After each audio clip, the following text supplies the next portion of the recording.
ችግራችን አበቃ፣ ሰላም ሆነናል። የጨረቃ ፋሚሊዎች ደስ ይበላችሁ ብሎ እንግዲህ ቡቡና ሀይሚዬ እንደዚህ ፍልቅ ፍልቅልቅ ብሎ መጥተዋል ማለት ነው። የኛ ጨረቃዎች ስታምሩ ደግሞ ሀይሚዬ ማለት ነው።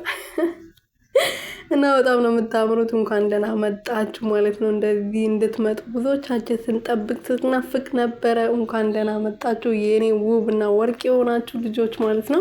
ሰላም ሰላም ቤተሰብ እንዴት ናችሁልኝ? እኔ ያለው ፈጣሪ የተመሰገነው። በያላችሁበት ሰላማችሁ ብዝት ትርፍርፍ ይበልልኝ። ለዚህ ቤት አዲስ የሆናችሁ ሰብስክራይብ፣ ሼር፣ ላይክ እያደረጋችሁ ቤተሰብ እንድትሆኑ በትህትና እየጠየቅኩኝ ማለት ነው። ቡቡና ሀይሚዬ እንግዲህ መጥተዋል ማለት ነው። እንደዚህ ፏፍሽ ብለው ማለት ነው። የእነሱ ሰላምና ደስታ እንድታረቁ የምትፈልጉ ሁላችሁም የጨረቃ ፋሚሊዎች እንኳን ደስ አላችሁ፣ እንኳን ደስ አለን ማለት ነው።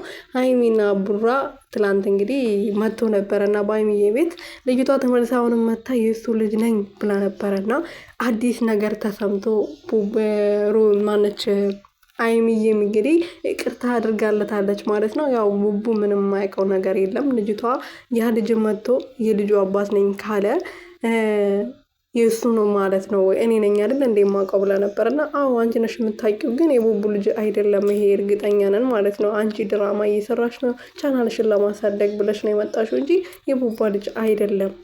ገባሽ? ከልጁ ጋር ደግሞ የተነሱት ፎቶ ብዙ አለ። አንድ ላይ ቪዲዮ ሰርተዋል ምናምን። ሚስቴ ናት ትንሽ ተጋይተን እኔ ለቅሶ እጄ ነው ብሎ ተናግረዋል። ትናንት ደግሞ መታ አንተ አይደለም የልጁ አባት ብለዋለች። እና ችግሩ የተፈታ ይመስለኛል። ልልልል በሉ። ለማንኛውም ቤተሰብ